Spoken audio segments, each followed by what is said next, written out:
welcome all you guests here to the Big Cat Sanctuary. But today we're going to go behind the scenes again and give you a little treat. We have got one of our cats that has not been on camera before. And speaking of people who haven't been on camera before, we've also got Sam, who's a relatively new member of the team. Hi Sam, say hello to everyone back home. Lovely to meet you guys. All good. So Sam, tell the guys at home who we're going to be meeting today. So today we've got a lovely selection of 3 of our smaller residents on site. So the first one that we've got here is Aquarius, our lovely fishing cat. So this is the one that hasn't been on the lives before. So Aquarius is a really interesting individual and a really cool species that a lot of people haven't heard about. There's a lot of species of cat that people would be hard pressed to name or even think of what they look like.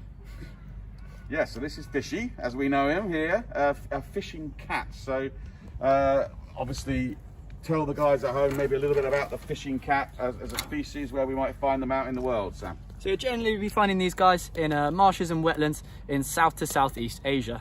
Places like North India and South Nepal are generally pretty big hotspots for where you'd find these guys. You can find them in some places like Indonesia and Indochina as well, but a lot of their habitat is being destroyed over there, so you don't find them quite as often.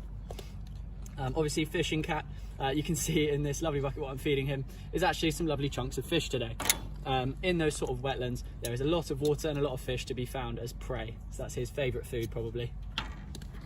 Yeah, that was the obvious question always, and when it's called a fishing cat, does it actually eat fish? And yes, he well does. But also, I mean, you know, I know perhaps these guys are scavengers, so you know, they will eat sort of whatever they can find out there and whatever comes up on mangrove as the tide goes out. But do they have a particular fishing skill? Yeah, so these guys have a couple of adaptations that actually make them really good at catching fish. So it's a bit hard to spot at the minute, but the fishing cat actually has non-retractable claws. They don't fully go back into the sheaths. And that basically means that they've always got a couple of fishing hooks out so that he can make sure that he's grabbing onto things as best that he can. He's also got slightly webbed feet. That basically just helps them, because they will dive down into the water sometimes and go a little bit deeper than just fishing at the surface. Helps them get a bit more thrust in the water. They also have a special little skill that they'll do as a behaviour. So what they'll do is actually tap the surface of the water, trying to get fish to come up to the top of it. There's no more fish.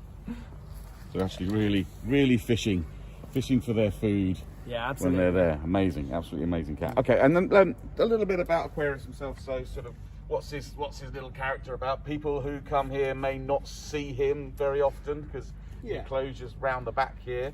But yeah, tell the people at home a little bit about him. So Aquarius is a more timid character. Like you say, we don't see him quite as much as some of the other bigger names on site, like our lions and tigers, for example. Small cats in general will be trying to hide away, basically. There are bigger predators out there in the wild, so he'd be out in the same sort of habitat as leopards and tigers and doesn't want to be caught short by one of them. So we'll generally find him in and around his den during the day, and he becomes a bit more active, especially when we've got food. He's very food motivated. He's been following me around as I've been walking past, looking to see what I've got in the white bucket for him today. So we had a little tongue feed there of some fish, and he'll have some more in some enrichment later on in the day. Okay, so that's interesting. So for the guys at home, I mean, we talk about our lion boys and tigers and how we feed them probably sort of, you know, 2 times, maybe 3 times a week. Yeah. So these small guys, they get fed more often and every day. Yeah, so in the wild, these guys would be eating little and often. They wouldn't be able to catch a massive prey like a huge deer. Obviously, looking at Aquarius here, he is a bit more slight in his frame. So what they'd be doing is catching small prey more frequently. Obviously, he'd catch some fish every now and then, small reptiles, and sometimes small mammals as well, like rodents. But obviously, he's not going to be able to gorge on those and have a massive feed only a couple times a week. It'd be a lot slimmer if he did. So we feed these guys every day, once as a more standard feed, and then once a day we do it in enrichment as well, just to make sure these guys are staying stimulated, so we can make it really nice and challenging for Aquarius. He's a very tenacious little guy when he wants to be, so we can put it inside a tub and make it difficult for him to physically get it, or we can have some enrichment that could be scent based or sound based, something that he hasn't seen in a long time, just to keep his mind active. Brilliant. He's there just making sure he's getting the last of that fish. But thank you, Sam. So I think we're moving on now, and we're going to go and see the lovely Petra, Eurasian Links, ladies and gents. So Sam's just gathering up some of his extra food, and we're going to make our way out of this gate. I think we'll need the key for that. Sam, you have that in your pocket, so I'll let you open that. And if you guys, we're doing this, of course, obviously during lockdown, we're going out to the wide world of Facebook and everybody else that might be out there watching on all the other channels. So But obviously, when we get back to opening up again, we're going to probably do this now to our Facebook supporter group. So if you want to carry on watching these after we do open up, we're fingers crossed that that's going to be very, very soon, ladies and gents. Then why not become a Facebook supporter of the Big Cat Sanctuary, and then you can carry on getting this, but also not only these lives, but little extra bits from behind the scenes, which don't include trains going past us at the moment. So there's a little character, a little Neron, a gorgeous jaguar, just checking out what's going on. It's not interested in us, but in Sam and his buckets. So if you haven't been here before, ladies and gents, then you do become much more interesting, not being this side of the camera here, but when you have one of those white bucket things in your hand, you're a very interesting person to all our cats. And you become even more interesting when you get a wheelbarrow, because that's got big food inside of it. And all of the lions and tigers and everyone else will follow you around and look at you, won't they, Sam? Every single time, yeah, especially the more food motivated characters. Absolutely. Right, okay, so we are coming up now to Petra's enclosure. So I'll just pop into this little area. We've got some lovely venison chunks for Petra today. Wonderful, little treat for her this morning. So the Eurasian Links, Sam, obviously people don't know, I mean, we used to have lynx here in this country, right? Yeah, we did, quite a long time ago now. So the last lynx were probably driven out around 1,000 to 1,300 years ago now. Obviously, people, as they were moving towards agriculture, didn't want a big predator basically around that could pose a threat to some of their livestock. So they're generally found across mainland Europe and Asia now. There is actually thoughts and talks about actually trying to reintroduce the lynx to some areas in the UK. So here she comes now. She is. Get a nice little chunk of food out for her. So there is talk about trying to introduce some lynx from in Scandinavia up into areas of Northumberland, near Scotland, in some of the forests there, to try and knock down some of the deer and rabbit population out in the forests.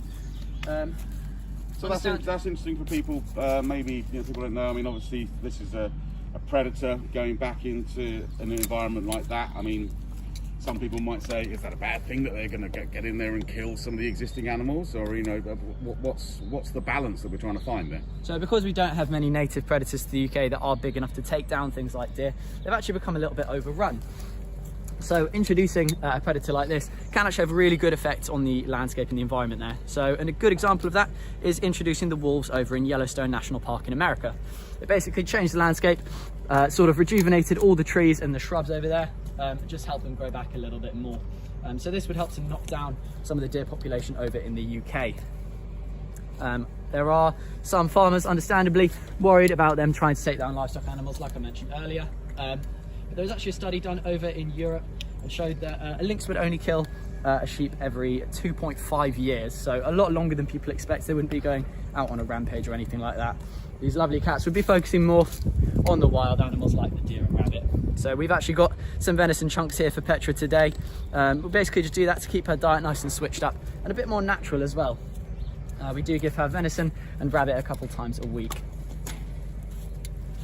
as well as some other small prey that they would be getting out in the wild, like rodents, like some small birds. She's got a particular favourite in quail every now and then. She likes to keep it varied. She's a little bit more fussy when it comes to some of the things like mice and rats. Yes. A beautiful, beautiful cat to see. Actually, a really good example. Now she's here, right up here, just to tell the ladies and gents at home, you can see her wonderful eyes there. Yes. So the white markings that are around her eyes, almost like mascara around there. What's the adaptation she has there for those then? So yeah, that lovely white eyeliner, aside from just looking stunning on her, actually helps us identify her as what we call a crepuscular hunter. She'd be hunting in periods at dusk and dawn when it's lower light. So what those will do is, because they're white, they'll reflect light and they reflect it back into her eyes so that she can see a bit better. Make sure that she's got the edge on any of her prey that's out. So she won't be hunting in the middle of the day, so you won't normally see these guys quite so often out in the wild when you're walking around in the forests on a hike in the middle of the day. While she's up close as well, you can actually see those lovely little ear tufts that she's got at the top of her head. Those are very characteristic of a lynx. People often associate them with them. So those, it's theorised, are actually used basically as an extension of the whiskers. So there was a study done where those were removed and actually found that lynx were less adventurous, basically, wouldn't want to go up into higher places. So we think it can either be sensing what's above them or actually sensing changes in wind direction as well. Amazing, yes, because these guys are jumpers, right? So they'll get up and they'll grab birds out of the sky and things like that, and they'll. You can actually see. As a caracal or. Precisely, yeah. So you can actually see from her tail as well. It's really short. For example, all the fans that would have seen Maya, she's got a really nice long tail. Basically, animals that aren't going to be going up in the trees and needing it for balance don't want something big and heavy weighing them down if they're jumping up high. So what that does is basically just act as a little rudder so that you can jump up high, snatch birds out of the sky, and then have a nice snack on those. Beautiful, wonderful cat. It's great, Sam. Thank you for all your knowledge you're imparting for the guys at home. And it's good to get up close to some of the smaller cats that we don't necessarily get to see on the lives every now and then. So fabulous insights. And speaking of which, once Sam's got this all locked up, we'll move ahead of him over this way. Follow me, Harry. Say hello, Harry, by the way. Morning, everyone. There we are. So Harry behind the camera. So small cats, we have lots of them, and we're going to go and visit the smallest cat in the world that we have here with us, Nuara, our rusty spotted cat. And look out coming up soon. Obviously we've paused a little bit while lockdown is going forward, but we have got our Small Cats Big Changes campaign that we will be putting out there for you into the new year to try and build a brand new set of enclosures and habitats for our small cats, to give them a place where they can live in the best environment and give them the best enrichments possible. We've got cats there that are going to be part of the breeding program going forward, so we're going to give them the state-of-the-art enclosures where the keepers can get in. They can mix them up and hopefully be part of that program and get some kittens onto the Big Cat Sanctuary from lots of different species, and of course enable us to raise money for the guys that are out on the ground doing the conservation work for all those small cats that are endangered, as well as the big cats. You know, you'll hear about the tiger, you'll hear about the lion going on, but these small guys, if we can't save an iconic species like the lion out there, then how has Nuara, the smallest cat in the world, that's very rarely seen both out in the wild and here at the Big Cat Sanctuary, how's that going to have a chance? So let's get some money together and see if we can raise some cash to build some of those things in 2021. But now we have a small girl who's very, very rarely seen. If you come here, if you're on a lodge tour, then you may well have seen this little lady, because she does tend to come out towards the end of the evening, and when the guys are going around on their tour at the end of the evening on a lodge stay. But if you're here during the day, you generally won't get to see her. So this is a great experience. I'm going to keep my voice down a little bit because I've got a boom in my voice and she may not come out. But just down here, Harry, I think you can see. The first time that Nuara has been on a live as well. So first time debut for a live for Nuara. Yeah, she's a very agile little girl. Normally just Showing comes skills. around for food as well.